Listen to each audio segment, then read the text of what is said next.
교재 31페이지입니다. 사무소 개설 등록에 관한 내용을 잠깐 이론으로 정리했습니다. 다시 한번 보고 따라갑시다. 자, 중개업을 하려면 뭐 해야 됩니까? 등록을 합니다. 등록을 신청하면 접수하는 곳이 있고, 접수가 되면 확인하는 절차를 거쳐서 등록이 되었다 통지가 오는데, 며칠 내로 통지합니까? 7일 내로 반드시 서면으로 통지합니다. 자, 통지가 되면 업무 보정을 설정하고 등록증을 교부받습니다. 그리고 그것을 게시하고 그리고 업무가 개시된다 라는 단원이 개설 등록에 관한 내용입니다. 자, 이제 구체적으로 갑니다. 31페이지 하단 1번 실무교육 받아야 한다 그랬죠. 자, 그러면 실무교육을 받아야 되니까 당연히 수험생 여러분들은 실무교육을 어디서 몇 시간 어떻게 받아야 될까를 알아야 안 되겠습니까? 그래서 교재 동그라미 1번 개설 등록을 신청하려는 자는 도체 줄내려옵니다. 신청일로부터 1년 이내에, 거기 1년에 밑줄 긋고 누가 실시하는 시도지사가 실시하는 실무교육을 받아야 한다 그랬습니다. 아, 실무교육 받는 시점이 나타났죠. 신청하는 날로부터 얼마 전에, 1년 전에 누가 실시하는 시도지사가 실시하는 교육을 받습니다. 그런데 내려가면 2번 실무교육의 면제자가 있습니다. 가볍게 보셔도 됩니다. 지금은 뒤편에 가면 교육 파트가 별도로 나옵니다. 그때 자세히 할 거니까 지금은 기준을 정확하게 익히는데 의미를 갖습니다. 자, 다시 실무교육 받아야 된다 그랬죠. 언제? 신청일로부터 1년 전에 누가 실시하는 시도지사가 실시하는 실무교육을 받습니다. 그때 제일 하단에 내려오면 3번 실무교육의 내용과 이수 시간이라는 게 있고 거기 시간만 하나 줄 것입니다. 28에서 32시간을 받습니다. 이런 것들은 중요합니다. 그 시간에 줄 한번 꺼보시고 넘어가면 교육에 대해서 정리를 해주는데 2번 직무교육이라는 것도 있습니다. 자, 직무교육은 누가 받는다 하면 바로 밑에 동그라미 1번 중개보조원은 이렇게 나가죠. 보조원에 밑줄 긋고 보조원은 직무교육을 받는구나 정도만 익히실 것. 내려가면 3번 연수교육이 있습니다. 연수교육의 3번에 1번 대상자와 실시권자 하여 동그라미 1번 중요합니다. 실무교육을 받은 줄 것입니다. 개공사 및 소공사 줄 꺼놓고는 실무교육을 받은 후 2년마다 시도지사가 실시하는 연수교육을 받습니다. 자, 교육에 대한 제목 정도만 익히면 됩니다. 지금은 기준을 잡아야 되니까. 자, 오른쪽 33페이지 상단에 가니까 5번의 별표죠. 교육 중에서 독특한 교육이 하나 있습니다. 부동산 거래 사고 예방을 위한 교육이라는 게 있는데, 자, 그 내용도 연결이 되어 있지만 가장 중요한 것은 거기 제일 제목에 보니까 교육비를 지원한다라는 말이 보이십니까? 거기에 동그라미. 자, 지금 슬쩍슬쩍 지나갔지만 주목합니다. 실무교육, 직무교육, 연수교육의 교육비는 누가 내야 될까요? 교육비는 교육을 받는 사람이 부담해야 됩니다. 참고로 실무교육 대략 한 15만 원 좀 듭니다. 연수교육은 7만 원 좀 듭니다. 직무교육이 5만 원 좀 발생하는데 이 경비는 누가 부담한다? 수익자 원칙이죠. 교육을 받는 자가 부담합니다. 그런데 5번 부동산 거래사고 예방교육은 국가에서 교육비를 지원해 줍니다. 그래서 이게 독특한 내용이다 이 말이에요. 교육비 지원에 동그라미 해놓고 그래서 국가가 교육비를 지원해 주는 것 너희들이 알고 있니? 하고 생색내고 싶어서 문제를 냅니다 이거. 그래서 교육비 지원에 동그라미를 딱 찍어 놓습니다. 자, 교육은 가볍게 보셔도 됩니다. 이제 본론입니다. 33페이지 하단 등록을 신청하는 자와 등록 관청이 어떻게 되느냐 하니까 좀 전에 제시하셨지만 동그라미 1번 중개업을 영위하려는 자 국토교통부령이 정하는 바에 따라 사무소를 두려는 지역을 관할하는 두째 줄 끝에 시장 갈로 열고 시장은 구가 설치되지 아니한 시라는 거 찾았습니까? 그러니까 물어봅니다. 서울시는 등록관청이 된다 안 된다? 안 된다. 구가 설치되어 있잖아 지금. 그래서 서울시에 가면 안 된다 그랬잖아요. 참고로 의정부시 구가 있다 없다? 구가 없습니다. 그러니까 등록관청이 됩니다. 구가 설치되지 아니한 시여야 된다. 한 번 더 하남시 구가 있다 없다? 없습니다. 그래서 하남시도 시장, 군수, 구청장에 들어갑니다. 아까 잠깐 설명할 때 수원시는 구가 있다 없다? 있다 그랬잖아요. 그러니까 수원시는 등록관청이 안 되는 거예요. 그렇게 해서 시장, 셋째 줄입니다. 군수, 구청장에게 등록을 합니다. 우리는 이 사람을 보고 뭐라고 부른다? 등록관청이다 이렇게 부르죠. 아마 여러분들이 공시법 시간에, 공시법이라는 것은 등기법과 지적법을 공시법이랍니다. 지적법에서 지적이라는 말은 땅의 호적을 관리하는 관청입니다. 그래서 지적법에서는 시장, 군수, 구청장을 지적소관청 이렇게 부릅니다. 소속관청이다 그런 뜻이에요. 이런 뜻입니다. 여러분이 노원구 상계동에 있는 땅을 하나 거래하고자 합니다. 땅을 사거나 팔거나, 그럼 이 땅이 면적은 어떻게 되고 소유자는 누구며 지목은 뭔지를 알아야 사고 팔 수 있잖아, 그죠? 그러면 그런 땅에 대한 호적을 지적이라 그런다니까요. 그럼 지적을 관할하는 것은 누구다? 땅이 있는 시장, 군수, 구청장이에요. 그러니까 노원 상계동은 어디? 노원구청이 소속 관청입니다. 그래서 같은 시, 군, 구를 우리 중개사법에서는 등록관청이다 이렇게 부르고, 지적법에서는 소관청이다 이렇게 부른다고요. 소관청이라는 말이 뭐라고요? 소속관청이다 그런 뜻입니다. 어느 시간에 공부한다? 지적법 시간에 요란하게 공부할 겁니다. 그래서 지금은 지적법을 이야기하는 시간이 아니니까 중개사무소의 등록관청은 정확하게 기억하셔야 됩니다. 사무소가 있는 시, 군, 구죠. 자, 제일 밑에 들어가면 3번 개설 등록 기준은 대통령령으로 정한다. 그건 줄만 하나 꺼보시고 이제 드디어 넘어갑니다. 계속 이야기했던 거 2번 등록 기준 별표 탁 찍습니다. 자, 등록 기준은 1번 공인중개사가 등록을 하고자 하는 경우에는 이렇게 나가니까 공인중개사의 동그라미 쭉 내려오면 가운데 2번 법인이 등록을 하는 경우 법인의 동그라미.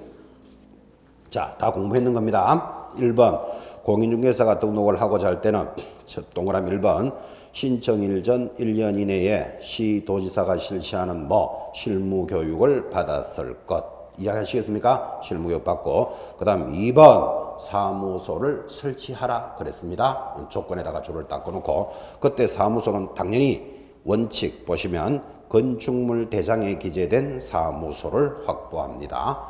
그러니까 텐트나 파라솔은 건축물 대장이 있다 없다? 없다. 그러니까 그런 곳에는 안 된다 이런 뜻이에요. 건축물 대장에 있는 사무소를 확보할 것. 그 다음 내려가면 사용권 확보 이런 것들은 참고로 보시고, 이제 드디어 2번입니다. 법인이 등록을 하고자 하는 경우, 거기는 별표를 딱 찍고 시험에서 빠진 적이 한 번도 없습니다. 자, 법인이라는 것은 여러분과 같이 자격증을 취득하셔서 회사를 설립했습니다. 회사를 설립하면 법인이다 이렇게 부릅니다. 아마 밖에 가끔 나가시면 아파트 단지라든지 중개사무소가 있는 곳에 현대중개 주식회사 간판이 그렇게 되어 있는 거 있습니다. 또는 삼성중개 주식회사, 주식회사가 붙으면 요거 법인이다 라는 것을 알 수 있는데, 법인으로 등록할 때는 다음 기준을 갖춰야 된다. 그래서 시험에 빠진 적이 한 번도 없다 이 말이에요. 여러분, 이 법인의 기준이 왜 중요한가? 이제 입문 과정이니까 배경을 설명한다면, 여러분 지금까지 쭉 살아오시면서 유통이 어떻게 바뀌는 걸 이렇게 보셨죠? 아주 오래전에 20, 30년 전에는 골목마다 구멍가게가 있었다. 이런 거 들어보셨습니까? 또 구멍가게의 추억도 많죠. 눈깔 사탕 이런 이야기도 하면서. 자, 그때 구멍가게가 있었다면 세월이 좀 지나니까 슈퍼가 만들어지더라고요. 그러면 구멍가게보다 좀 더 규모가 큰 슈퍼가 만들어지고, 슈퍼가 만들어지더니만 지금은 대형 마트가 만들어져 있죠. 그래서 유통이 이렇게 변하잖아, 그죠? 그러면 우리 중개사무소도 지금 가장 큰 문제점이 무엇입니까? 이렇게 물으면 중개업을 하는 여러 가지 문제점이 있겠지만, 일단 중개사무소가 구멍가게화 되어 있습니다. 지금 골목마다 중개사무소 없는 데가 없잖아, 지금, 그죠? 그래서 이것을 빨리 규모 있는 것으로 빨리 바꿔야 돼요. 그래서 슈퍼를 만들기 위한 과정이 뭐다? 법인이에요. 그래서 법인의 기준은 시험에서 굉장히 중요하게 취급한다 이 말이에요. 그리고 세월이 또 많이 지나면 이제 슈퍼인 중개법인이 만들어졌다가 이마트 이런 것 같이 대형 마트로 가는 시절도 오겠죠. 언젠가는, 그죠? 유통이 어떻게 움직이는가를 보시면서 그래서 법인은 중요한 거다 이런 뜻이에요. 배경을 설명하면 자 법인의 별표 놓고 1번 조건이 이렇습니다. 상법상 회사 또는 협동조합 기본법에 따른 협동조합에 밑줄 긋고 자본금이 5천만 원 이상일 것. 자 지금은 기준만 익혀 나갑니다. 2번 14조에 규정된 업무만을 영위할 것. 14조의 동그라미. 3번 대표자는 반드시 공인중개사여야 합니다. 공인중개사여야 하며 대표자를 제외한 제외한 이 단어 중요합니다. 포함하여라고 시험에 몇 번이나 냅니다. 옆에다가 포함 X 표시해 놓으셔야 돼요. 제외하고 사원 임원의 얼마 3분의 1은 공인중개사일 것. 이게 기준입니다. 자 지금 체크해뒀으니까 제가 물어봅니다. 중개법인의 대표자는 누구여야 된다? 반드시 공인중개사 자격이 있어야 한다. 됐고 그 다음에 법인에 뭐 상무 전무라는 임원들이 있겠죠. 임원의 전부는 공인중개사일 것 하면 X입니다. 얼마만 3분의 1만 공인중개사면 됩니다. 그럼 이 말을 잘 들어보면 3분의 2는 자격증이 없는 자도 임원이 될 수 있다는 뜻이에요. 됐죠? 여기까지 이해를 해 놓으셔야 됩니다. 시험에 이렇게 나옵니다. 법인의 대표자는 공인중개사가 아니어도 되며 하면 X잖아 지금 그죠? 제외하면 틀려요. 포함하여 이렇게 돌았습니다. 네 번째 조건입니다. 대표자, 임원, 사원, 전원, 분사무소 책임자는 반드시 뭐를 받아야 된다? 실무교육을 있어야 되고 마지막으로 5번 건축물 대장에 기재된 사무소를 확보할 것. 자 그래서 지금 법인의 등록 기준은 동그라미 1, 2, 3, 4, 5 보이십니까? 이렇게 쫙 묶어놓고 별표 찍어 놓으셔야 돼요. 앞으로 여러분들이 만나는 시험은 오지선다형의 문제를 만나죠. 5개 중에 하나를 골라라 나오기 때문에 이렇게 단원이 1, 2, 3, 4, 5로 떨어지는 것은 문제 내기가 너무나 좋다고 한 줄을 싹 바꾸면 틀린 것을 찾으시오. 이렇게 묻기가 쉽겠죠. 그래서 앞으로 여러분한테 그런 이야기도 많이 할 겁니다. 지금은 입문 과정이니까 어떤 사람은 그죠? 공부를 이만큼 합니다. 많이 하고 점수는 이만큼 받는 사람이 있습니다. 어떤 사람은요, 공부는 그죠? 어떤 분은 공부는 이만큼 하고 점수를 이만큼 받는 사람이 있습니다. 여러분은 1번을 취해야 된다, 2번을 취해야 된다. 당연히 2번을 취해야 되지.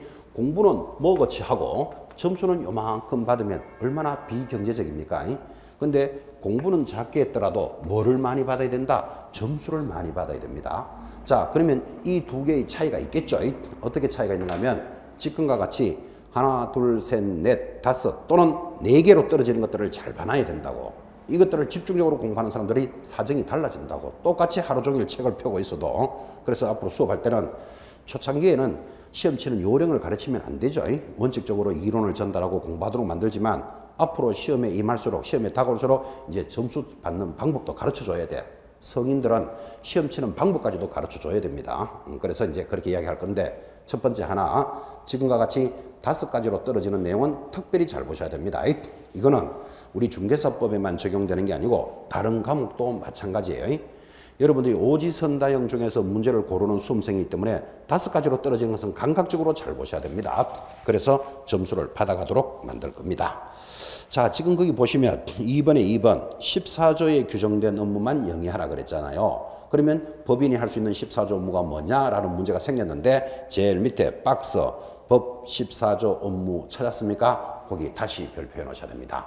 그래서 법인이 하는 업무 이 6가지도 시험에서 빠진 적은 한 번도 없습니다. 그래서 지금 입문 과정에서는 한 번 듣고 여러분 다 새길 수는 없는 거잖아. 그죠? 앞으로 시험 칠 때까지 14조 업무 입에서 줄줄줄 붙어 나오도록 공부 가르칠 겁니다. 그래서 일단 14조 업무는 중요하다. 이런 표는 해 놓으셔야 됩니다. 이제 오른쪽 갑니다. 3번 등록 절차. 이제 지금 쭉 공부했던 거 다시 확인하죠. 동그라미 1번 개설 등록을 하고자 하는 자 별지 서식의 개설 등록 신청서에 다음 서류를 첨부하여 출구서입니다. 사무소를 두고자 하는 지역을 관할하는 등록관청에게 신청하여야 한다. 그때 가져가는 서류하고 2번 필요 없는 서류는 이런 거, 3번 필요한 서류는 이런 거 이렇게 들어오는데 필요 없는 거는 크게 알 필요가 없으니까 필요한 서류 한번 체크해 봅시다. 기업, 실무교육 받아야 된다 그랬죠. 그러니까 실무교육 수료증 가져가야 돼. 밑줄 딱 긋습니다. 2번 원래도 시험에 나왔지만 여권용 사진 하나 가져갑니다. 옆에다가 표시하시기를 반명함판 사진 하면 X 해놓으셔야 됩니다. 이것도 별것도 아닌 것 같지만 원래도 시험에 들어오는데 여러분 그 반명함판 사진은 3cm, 4cm인가 그럴 거예요. 근데 여권용 사진은 좀 더 큽니다.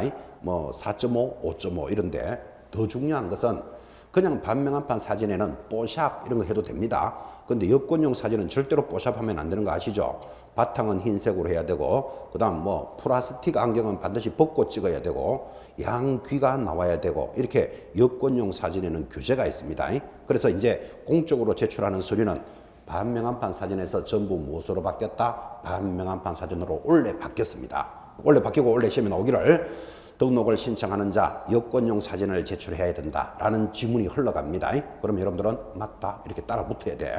그래서 반명함판 사진 하면 X 표시하라 그랬습니다. 세 번째 역시 사무소 확보를 증명하는 서류를 제시합니다. 기역, 니은, 디귿은 제출하는 서류니까 익혀 놓으시고 자 이제 내려가면 드디어 서류를 제출하면 등록 처분과 통지인데 아까 공부하셨죠? 이번에 두째 줄에 줄 것입니다. 신청을 받은 날로부터 7일의 동그라미 신청인에게 어떻게 서면으로 통지합니다. 여기까지 왔잖아요. 자 이제 등록을 신청하면 확인해서 7일 내로 반드시 서면으로 통지를 해준다까지 왔습니다. 요거 통지가 탁 들어오면 그 다음에 뭐가 나옵니까? 교부라는 말이 나오겠죠. 교부가 나올 때는 반드시 보정을 묻게 돼 있습니다. 스토리를 익혀가시면서 제가 지금 이 수업을 오랫동안 진행했는데 우리가 등록해서 이제 합격해서 등록한 수험생들이 밖에 지금 많이 개업을 했을 거 아니에요. 그죠? 그래서 제가 물어봤습니다. 법으로는 7일 만에 통지해 주는데 실질적으로는 얼마 만에 통지해 줍니까? 하고 물어보니까 3, 4일이면 됩니다. 이렇게 이야기하더라고요. 뭐 여러분 참고로 알고 계시라고요. 뭐 3, 4일 만에 해준다는 말은 법대로 7일 내로 해주는 거잖아 이게 지금 그죠? 여기까지 익히셨습니다. 자 통지를 했으면 이제 드디어 제일 밑에 3번 교부라는 말이 따라온다니까요. 교부 해놓고 동그라미 1번 개공사는 개설 등록을 한 때는 밑줄 긋습니다. 업무를 시작하기 전 딱 체크해놓고 바로 밑에 둘째 줄에 보정을 설정하라 나누기 잘하는 거죠. 보정 설정을 하고 증명서류를 갖추어 등록관청에 신청을 합니다. 하면 넘어가서 36페이지 상단의 동그라미 2번 등록관청은 등록을 한 자가 보정을 설정하였는지 여부를 확인하고 이제 줄 거야 되죠. 사무소 등록증을 지체 없이 교부하여야 한다. 지체 없이의 동그라미. 자, 이것도 시험에 이렇게 겁니다. 지금 다 듣고도 여기 보시면 자, 이제 통지가 되면 등록증을 교부받기 전에 보정을 설정하고 보정 설정을 확인하면 등록증은 언제까지 교부해 준다고요? 지금 동그라미 했잖아요. 지체 없이 교부해 줍니다. 근데 이거를 시험에 이렇게 냅니다. 보정을 설정하면 7일 내로 교부해야 한다 하면 X입니다. 근데 수험생들은 7일이라는 말을 어디서 들었거든. 그러니까 7일 내로 교부한다면 또 맞다고 팍 찍는다니까요. 팍 찍는 순간 내년에 또 반갑게 만납니다. 그죠? 강조하는 이유 잘 보셔야 돼요. 7일은 어디서 통지를 할 때는 7일 내로 통지해주면 교부는 언제까지 해준다? 지체 없이 교부해줍니다. 이게 왜 중요한가 하면 자 등록증을 받고 영업을 하는 자에게 보정을 설정한 것을 확인하고 만약에 법에서 7일 만에 교부한다면 3일 만에 내줘도 되고 4일 만에 내줘도 된다 이런 문제가 생기잖아. 그죠? 그래서 법은 3일, 4일, 7일 이런 거 들어오면 무조건 X예요. 언제까지 지급해준다? 지체 없이 교부해줍니다. 그래서 바로 중개업무를 할 수 있도록 해주겠다라는 취지. 그래서 이 지체 없이라는 말이 중요하다 이 말이에요. 근데 이런 것들을 수업 시간 중에 강조를 안 해주면 그냥 등록증을 교부받는다더라 하고 설렁설렁 막 넘어간다고. 그죠? 지체 없이 이런 것들을 딱 잡으셔야 됩니다. 내려가면 4번 등록사항 등의 통보입니다. 첫째 줄에 등록관청은 매월 다음 사항을 밑줄 걸까요? 다음 달 10일까지 다음 달 10일에 밑줄 긋고 협회에 통보하여야 합니다. 자 이게 무슨 소린가 하니까 아까 보셨지만 여러분이 등록을 신청합니다. 어디 뭐 강남에서 신청한다고 칩시다. 강남 역삼동에 신청을 하면 강남구청에 등록을 한다 그랬죠. 그럼 등록관청인 강남구청이 확인을 해서 등록증을 교부해 주면 자, 강남구청은 저 사람에게 교부해줬으니까 누가 등록된 걸 알고 있죠. 그런데 중개협회는 누구에게 등록된 것을 안다 모른다? 모른다고. 그래서 협회가 개공사들을 관리할 수 있도록 등록증 교부사항을 협회에다가 통보를 해주는데 며칠 만에 통보해준다? 다음 달 10일까지 통보해준다고요. 이것도 중요한 것. 그냥 10일까지 하면 틀려요. 왜 그러냐면 만약에 그냥 10일까지 통과하면 등록관청이 귀찮아 죽겠거든. 저 사람 등록하면 또 10일 만에 통보해주고 저 사람도 10일 만에 통보해주고 이러면 귀찮으니까 한 달치를 다 모아놨다가 한 달치를 다음 달 10일까지 통보해줍니다. 그래서 다음 달 하는 개념을 익히셔야 돼요. 자, 그때 통보해주는 것 1번 지금 나왔죠? 등록증 교부사항 통보해준다 그랬잖아 지금 그죠? 2번 신고사항 예를 들어서 개공사가 중개업을 하다가 휴업했다 폐업했다 분사무소를 설치했다. 분사무소라는 말은 지점을 설치했다 이 말이에요. 지점을 설치하거나 사무소 이전, 고용관계 종료 등은 무한다 통보하는 사항입니다. 자, 지금 입문과정에서는 다음 달 10일까지 통보한다 이것만 알아도 이뻐 죽겠습니다. 근데 이제 앞으로 시험이 진행되면 통보하는 것은 안 하는 것은 이런 걸 문제를 물어 들어옵니다. 그때 지금 작은 글씨들을 익혀 나가도록 할 거니까 일단 요 정도는 잡으셔야 돼요. 언제까지 통보해 준다고요? 다음 달 10일까지 통보한다. 이 정도는 잡고 계셔야 되겠습니다. 자, 이제 내려가면 3번 기타 등록과 관련되는 사항인데 자, 1번 등록의 효력 소멸 찾았습니까? 일단 제목에 하나 줄 꺼놓으시고 자, 감각을 한번 살려봅시다. 이렇게 등록증을 교부받고 중개 업무를 한다는데 받았던 등록증이 효력이 없어집니다. 효력이 없어지는 것을 효력이 소멸되었다 그러잖아요. 왜 효력이 소멸됐을까요? 지금 등록증을 받고 영업을 하는데 그 등록증의 효력이 없어졌다니까. 왜 없어졌을까요? 1번 책 봅니다. 사망. 그죠? 자, 1번 개공사의 사망 찾았습니까? 사망 동그라미 옆에 개인이 죽으면 사망이고 법인이 죽으면 해산이라 그래요. 그 법인이 문 닫으면 해산이니까 사망 해산하면 효력은 소멸이다. 동의하시겠습니까? 자, 다시 이렇게 A라는 김갑동 씨가 등록을 신청하고 등록증을 받고 업무를 하다가 사망했답니다. 왜 사망했을까요? 앞으로 왜 사망했을까요? 하면 숨을 안 쉬기 때문에 그래요. 숨을 안 쉬는데 어떤 사람은 왜 사망했을까요? 하니까 아팠어 이런 말 하는데 아파서 안 죽습니다. 여기 집 안 아픈 사람 없죠? 아파도 다 앉아서 공부하고 있고 서서 다 수업하고 있습니다. 그러니까 아파서 죽는 게 아니고 숨 안 쉬면 사망합니다. 되겠습니까? 원래는 또 사망 원인이 독침에 맞아서 사망하는 사람도 있긴 있습니다. 어쨌든 개공사가 등록을 하고 영업하다가 사망하면 받았던 등록은 어떻게 된다? 효력이 소멸된다 이 뜻이에요. 법인이 죽으면 뭐라 부른다? 해산. 됐죠? 동그라미. 그 다음 두 번째 올라가면 등록 취소를 받았답니다. 취소의 동그라미. 자, 이래 되잖아요. 이렇게 등록을 하고 영업하던 자가 뭔가 위반을 했겠지. 위반을 하니까 등록이 취소됐습니다. 그러면 효력 소멸이다. 동의하시겠습니까? 그 다음 내려가면 3번 폐업 신고합니다. 폐업의 동그라미.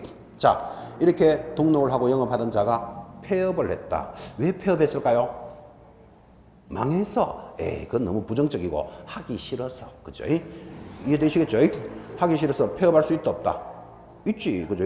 제가 왜 폐업했을까요? 하니까 어떤 분이 영업이 안 되었어. 그래, 영업이 안 될 수도 있겠지만 어쨌든 원인은 뭐다? 하기 싫어서. 그죠? 자, 폐업하면 받았던 등록증은 소멸한다는 거 동의하시겠죠? 자, 이거는 외우는 과정 아닙니다. 가만히 보니까 등록을 받고 영업을 하는데 효력이 소멸되는 사유가 있다. 언제? 사망하거나 해산하거나 취소 처분을 받았습니다. 뭔가 위반했겠지. 또는 폐업하면 효력 소멸이죠. 효력 소멸이 중요한 게 아니고 이렇게 효력이 소멸된 자가 뻐적뻐적 일을 합니다.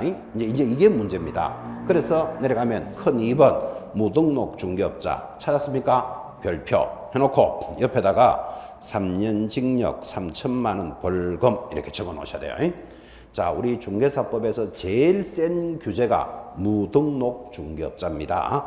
무등록 옆에 뭐라고 적으라고요? 3년 징역 3천만 원 벌금이에요. 자, 그럼 무등록은 어떤 사람이겠습니까? 자, 조제는 빠졌지만 무등록은 등록업 자체를 하지도 않고 영업하는 자가 있습니다. 이를 태생적 무등록업자라 그럽니다. 그럼 태생적 무등록업자 당연히 무등록이겠죠. 그죠? 두 번째는 거기 보시면 이제 2번 취소받고 중개업을 하는 자, 3번 폐업하고 중개업을 하는 자, 이런 자들은 효력이 소멸됐잖아 지금. 소멸된 자가 뻐적뻐적 일하면 이것을 뭐라고 부른다? 무등록업자인데, 무등록업자가 되는 순간 제재가 뭐라고요? 3년 징역 3천만 원 벌금입니다. 그래서 3년에 3천만 원은 중개사법상 제재가 제일 센 놈이니까 시험에서 안 물을 수가 없다고요. 그래서 지금 이제 처음 들으시는 분은 뭐는 1년에 1,000, 뭐는 3년에 3천, 또는 뭐는 500만 원 과태료를 한다 하고 어려운 것 같지만, 여러분들이 만나는 시험에서 제재를 물을 때가 제일 쉽습니다. 나중에 노래하는 법, 외우는 법 하면서 막 줄줄줄 나갈 겁니다. 근데 이제 그 수업 시간 중에 한번 들어 놓으셔야 돼. 잊어버리더라도. 자, 오늘 제재 2개 공부했습니다. 첫째 시간에 했던 거, 힘들게 받았던 자격증을 양도나 대여하면 제재가 뭐?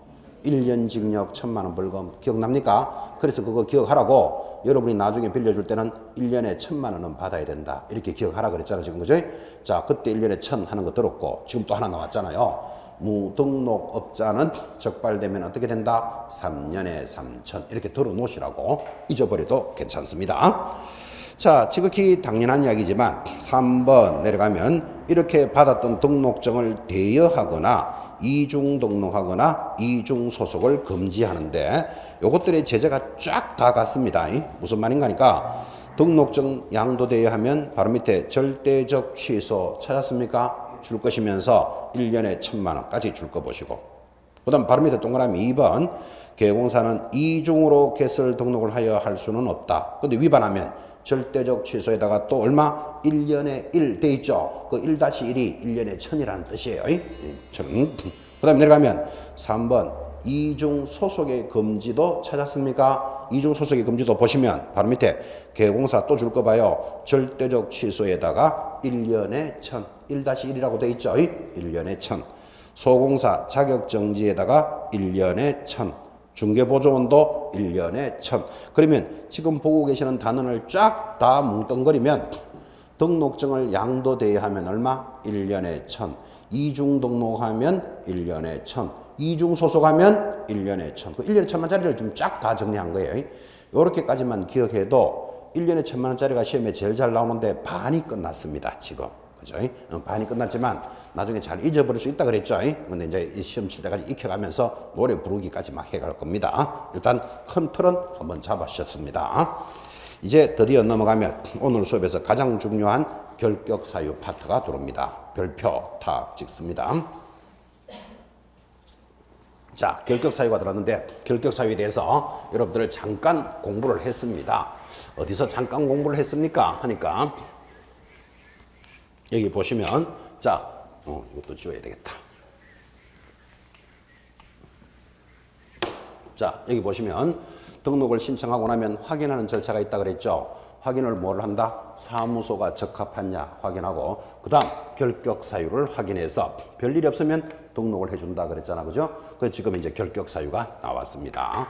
그러면 결격 사유가 무슨 뜻입니까? 하고 물으면, 중개업을 할 수 없는 사유, 그를 결격 사유라고 합니다. 자, 다시 결격 사유가 뭐라고요? 중개업을 할 수 없는 사유. 아까 틀리게 대답하신 분 계셨습니다. 시험은 누구라도 응시할 수 있다 그랬죠. 그때 왜 응시할 수 있습니까? 하니까 결격 사유가 아니기 때문에 이렇게 대답했잖아, 그죠? X라 그랬죠. 결격 사유자도 시험 칠 수는 있다 그랬잖아. 지금 중개업을 못한다 그랬지, 그죠? 그래서 지금 이 시간에 단원을 잡습니다. 결격 사유가 무엇입니까? 하면 뭐라고요? 중개업을 못하는 사유지 시험을 못 치는 사유가 아니라고, 그죠? 그래서 개념을 잡습니다. 자, 그러면 지금부터 시험에 빠진 적이 한 번도 없다라는 결격 사유를 공부하는데, 이 결격 사유는 시험에서 빠진 적이 없으니까 지금까지 나오는 방법이 딱 정해져 있습니다. 다 분석을 했겠죠. 첫 번째 나오는 방법, 결격 사유 제목을 아십니까? 이렇게 묻습니다. 그럼 다음 중에서 결격 사유자를 찾으시오. 이게 첫 번째 초급 수준의 문제입니다. 중급 수준은 결격 사유에 해당되면 어떻게 해야 벗어날 수 있습니까?를 중급 수준으로 묻습니다. 그 다음 고급 수준은 이런 결격 사유가 중개사법 전체에 어떤 영향을 미칩니까? 이제 총괄해서 묻습니다. 이걸 고급 사유라고 합니다.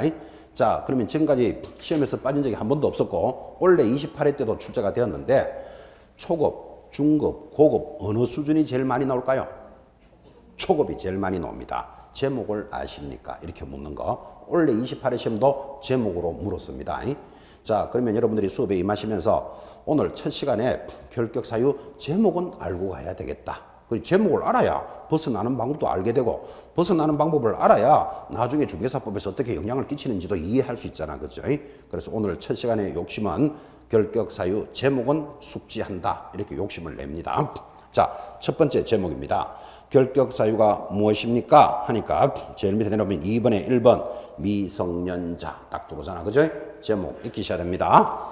자, 결격사유가 누굽니까? 하면 첫째 미성년자 이렇게 이야기합니다. 자, 제목만 알아도 좋겠지만 그래도 굳이 설명한다면 미성년자가 뭐죠? 미성년자가 뭡니까? 하면 19세 미만인 자를 미성년자란다. 됐죠? 자, 그러면 제목을 딱 잡았다면 이 미성년자가 어떻게 하면 벗어날 수 있습니까? 이렇게 물어 들어옵니다. 그런데 미성년자는 혼인하면 벗어날 수 있다 하면 무조건 X입니다. 미성년자가 벗어날 수 있는 방법은 뭡니까? 19살이 넘어야 한다. 이거밖에 없는 거예요. 제목하고 벗어나는 것을 익혀봅니다. 두 번째 제목 기억합니다. 2번 내려가면 한정치산자 줄 것입니까? 또는 검치산자를 결격사유랍니다. 아, 그런데 한정치산자 옆에는 피한정후견인 이런 말이 하나 붙었죠. 그리고 검치산자 옆에는 피성년후견인이 붙어 있습니다. 자, 두 번째 결격사유가 무엇입니까? 하면 제목을 한정치산자 또는 검치산자라고 적혀져 있는데, 아까 잠깐 설명했습니다. 한정치산자 한자가 들어가니까 1시간씩 입 벌리고 웃는 자입니다. 특히 비 올 때마다 입 더 잘 벌리고 웃습니다. 그럼 약간 맛이 갔는 자. 검치산자는 하루 종일 웃는 자입니다. 완전 갖는 자. 이런 사람들이 중개업을 할 수 없다는 데 대해서는 동의하시겠죠. 그래서 한정치산자, 검치산자는 결격사유인데, 지금 우리가 이렇게 배우지만 민법은 표준말로 피한정후견인 이렇게 부릅니다. 검치산자는 피성년후견이다 이렇게 부릅니다. 그러면 민법이 바탕되는 법이니까 바뀐 대로 따라가야 되는데, 아직까지도 중개사법은 한정치산, 검치산 이렇게 부릅니다. 그래서 여러분들이 좀 번거롭더라도 두 개를 기억해 놔야 됩니다. 원래 표준말은 뭐라 그랬죠?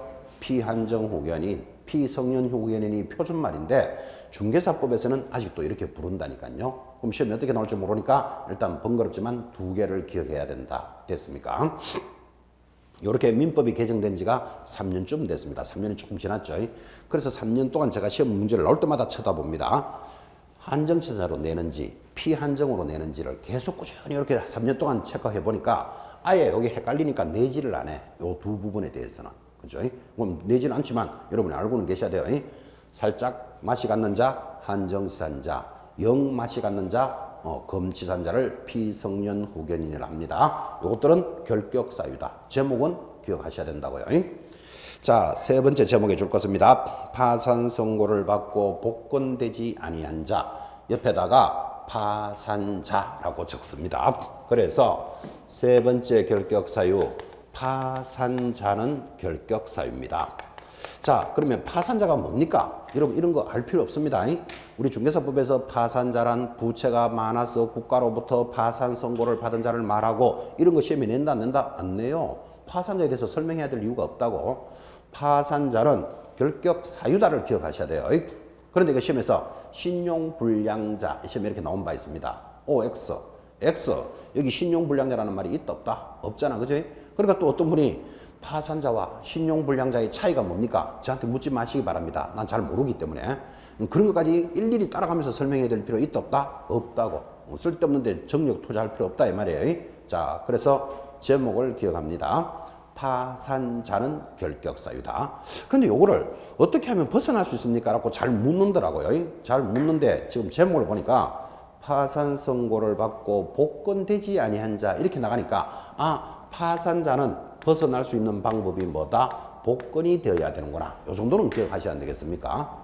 복권이라는 말은 권리가 회복되어야 한다. 그런 뜻이에요. 복권이 되어야 한다 하니까 어떤 분이 로또가 되어야 되는갑다. 그렇게 생각하는 순간 날 셉니다. 로또하고 관계없습니다. 권리가 회복되어야 한다. 자, 이제 1, 2, 3이 가벼웠다면 이제 네 번째 결격 사유가 제일 말이 많고 제일 깁니다. 네 번째, 금고 이상의 징역의 실형을 선고받고 이렇게 갑니다. 금고의 동그라미, 그 집행이 종료된 날로부터, 자, 집행의 종료의 줄 긋고 3년의 동그라미. 바로 밑에 줄에 금고 또는 징역의 실형을 선고받고 이번에는 집행이 면제된 날, 면제에도 줄 긋고 몇 년? 3년이 경과되지 아니하면 결격 사유입니다. 자, 지금 이 말을 하고 있습니다. 금고 이상의 형을 받은 자가 집행이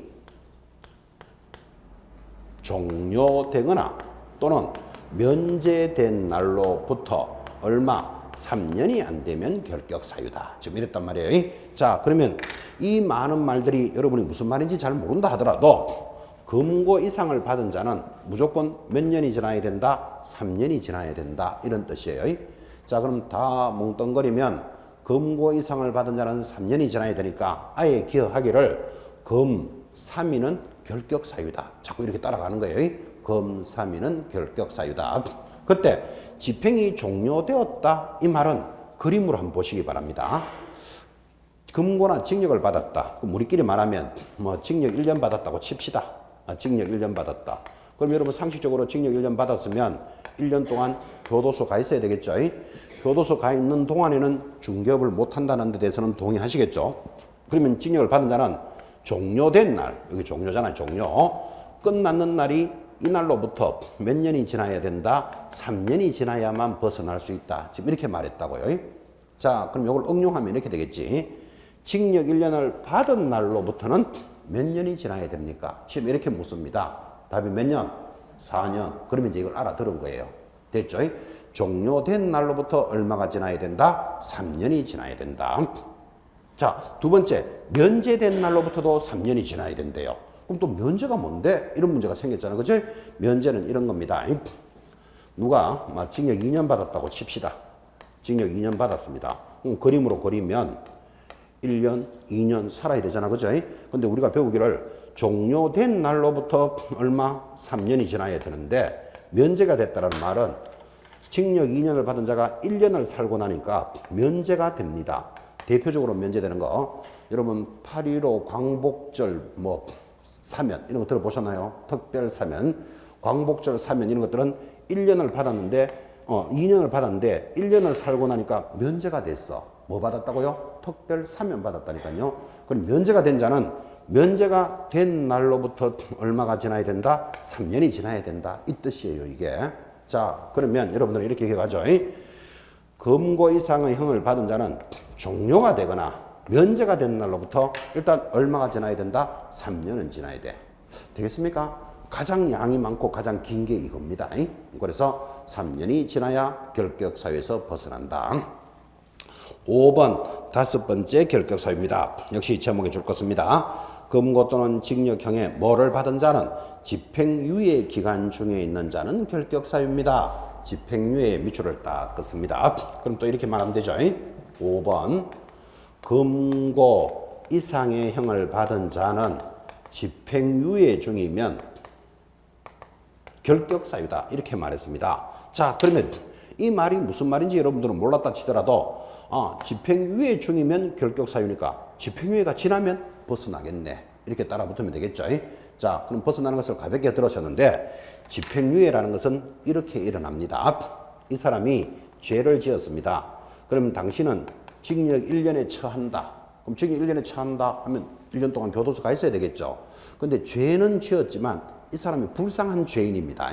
그럼 불쌍한 죄인이면 징역 1년에 처하되 집행유예를 3년에 처한다. 그러면 3년 동안은 교도소 안 넣겠다 이 말이에요.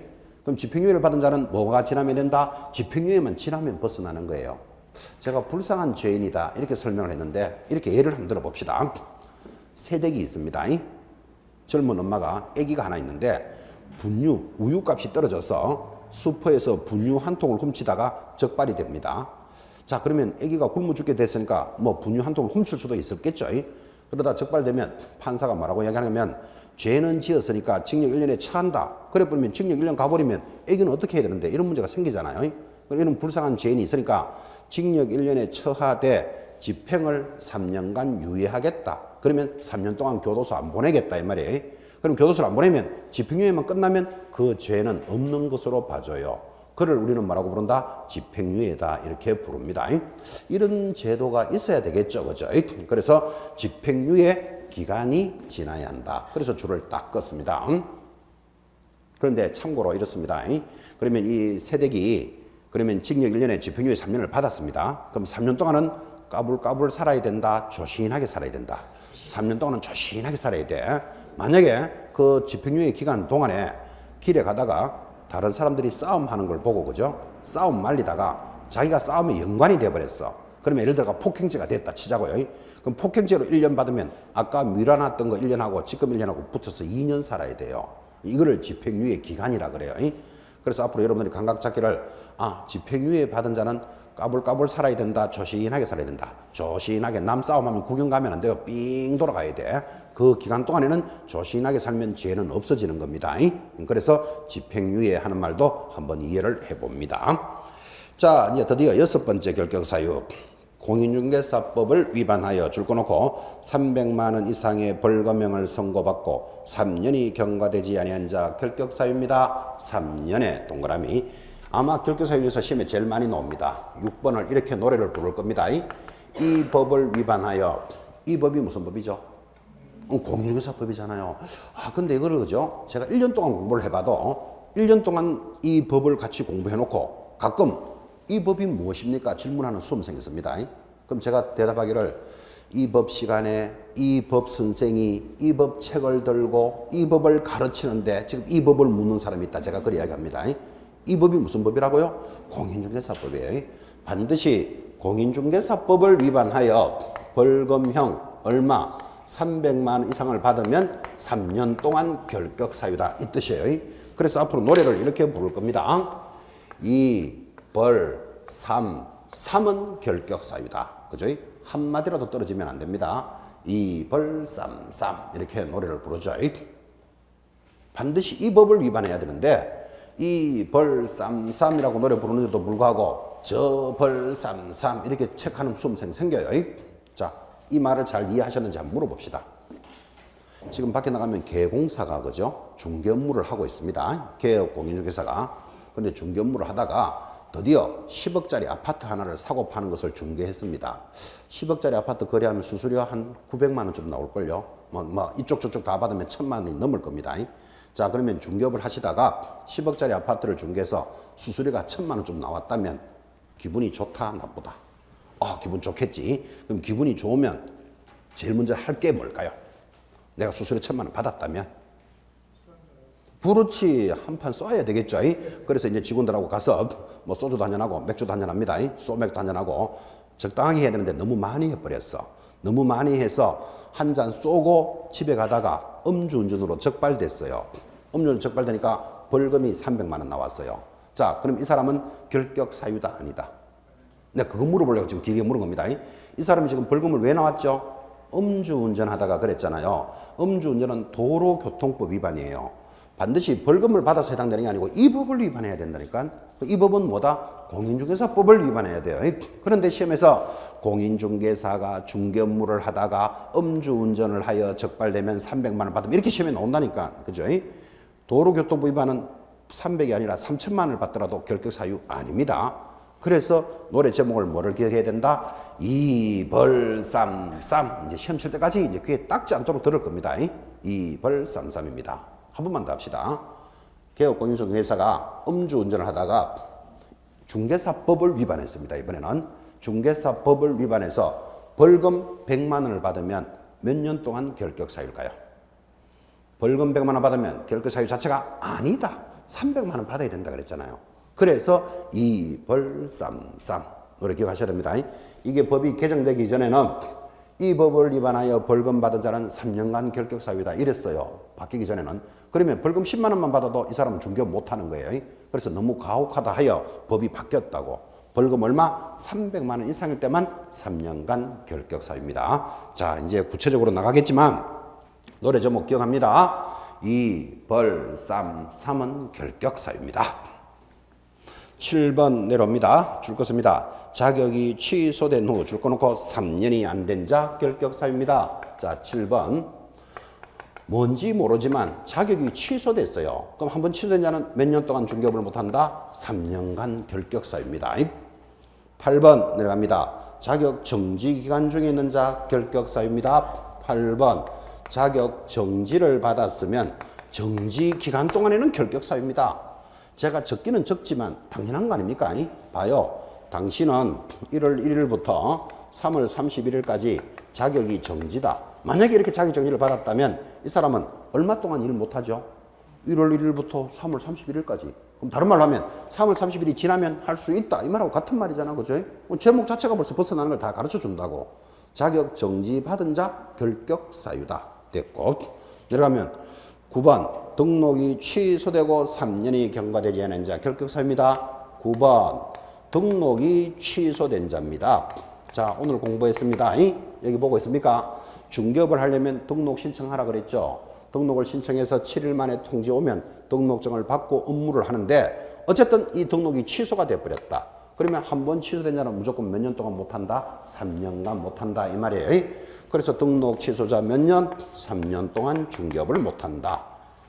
10번 결격사유 들어왔습니다. 10번째 업무 정지를 받고 자 업무 정지의 밑줄 딱 긋고 폐업 신고한 자로서 역시 업무 정지 기간이 경과되지 아니한 자. 그러니까 10번 결격사유는 이번에는 자격 정지가 아니고 업무 정지를 받았어요. 그럼 업무 정지 받은 자는 당연히 정지 기간 동안 결격사유예요. 이야기할 것도 없죠.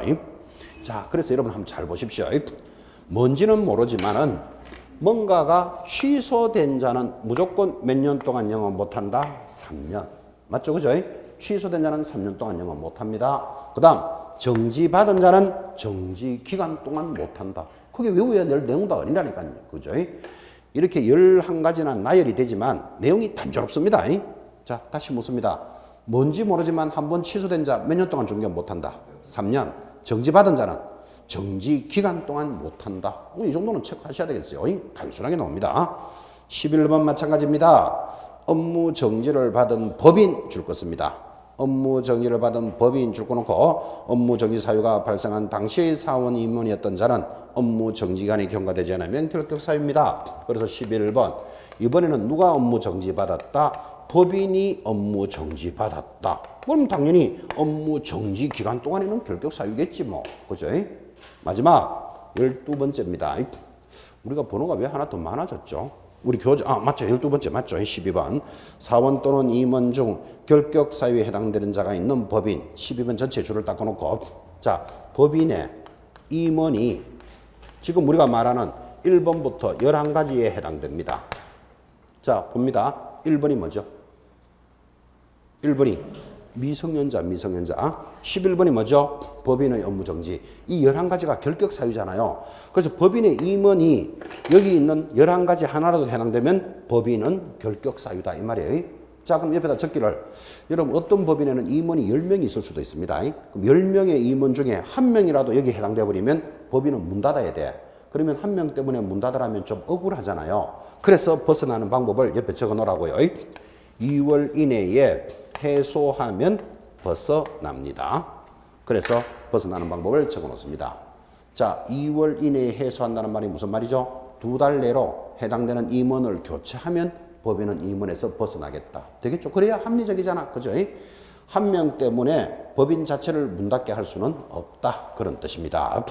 자, 그래서 빠르게 진행했지만 여러분 시험에서 빠진 적이 없는 중개업을 못하는 사유 모두 몇 개? 사실은 번호는 12번이지만 11개까지가 결격 사유예요. 그죠? 근데 시험에 빠진 적이 한 번도 없습니다. 그 다음에 가장 많이 나왔던 방법이 뭐다? 제목을 아십니까? 이렇게 묻습니다. 제목을 알아야 벗어나는 방법을 기억합니다. 자, 그러면 지금 제가 수업에서는 다 전달했지만 다시 복습하면서 한 번만 더 따라갑시다. 중요한 단어니까. 결격 사유 첫째, 미성년자 결격 사유입니다. 됐습니까? 그러면 벗어나는 방법은 19살이 넘어야 한다. 이거밖에 없어. 두 번째, 한정치산자, 검치산자 결격사유입니다. 근데 이 사람들은 법원으로부터 네 한정치산, 검치산 선고를 받았으니까 취소 선고를 받아야 벗어납니다. 됐죠? 세 번째, 파산자 결격사유입니다. 벗어나는 방법은 복권이 되어야 한다. 됐습니까? 근데 시험에 얼마나 자주 나왔는지 파산자가 부채를 전부 상환하여 복권 신청을 하면 벗어날 수 있다. 시험에 10번 나왔습니다. 10번쯤. 신청해가 안 되고 뭐 받아야 된다? 복권이 되어야 됩니다. 네 번째, 금고 이상의 형을 받은 자는 종료된 날로부터 몇 년? 3년이 지나야 됩니다. 면제된 날로부터도 3년이 지나야 됩니다. 이 중개사법은 대체적으로 3자의 인연이 많죠. 그죠? 뭐 이런 모습도 한번 보시면서. 자, 금고 이상의 집행유예를 받은 자는 몇 년이 지나야 된다? 집행유예가 지나야 된다. 됐습니까? 여기 6번 그 유명한 노래 이 벌삼 삼은 결격사유다. 이렇게 따라갑니다. 그 다음 7번, 8번, 9번, 10번, 11번 5가지는 공통점이 탁 들어왔잖아 봐요. 5가지는 한번 취소된 자는 몇 년 동안 결격사유? 무조건 3년. 정지받은 자는 정지기간 동안의 결격사유예요. 특별히 막 설명할 것도 없다니까. 그죠? 정지받은 자, 정지간의 결격사유입니다. 자, 마지막 법인의 임원이 여기 결격사유 하나라도 해당되면 법인은 결격사유입니다. 근데 한 사람 때문에 법인 문 닫아라 하는 건 좀 억울하다. 그죠? 벗어나는 방법이 뭐라고요? 2개월 내로 해소하면 벗어난다. 해소라는 뜻이 뭘까요? 해당되는 임원을 교체하거나 뭐 이렇게 자르면 되겠죠. 그죠? 2개월 내로 해소하면 벗어날 수 있다. 자, 그래서 여러분들은 제목하고 벗어나는 방법을 정리했는데 지금 여기서 초급, 중급 수준까지 전달이 됐지만 이제 초급 수준을 딱 잡고 있어야 나중에 살이 붙어 갑니다. 그래서 이제 입문 과정에서 결격사유라는 말을 하나 의식을 해 놓는 겁니다. 초급 수준의 제목 정도는 익히셔야 된다. 여기까지 왔습니다. 이제 이어지는 단원이 사실 상식적으로 가죠. 이제 이렇게 해서 등록이 된 자는 뭐를 해야 됩니까? 중개사무소를 설치하고 중개 업무를 시작하게 됩니다. 그래서 이제 이어지는 단원이 사무소 설치 이제 이렇게 연결되는 겁니다. 10분 쉬었다가 정리합시다.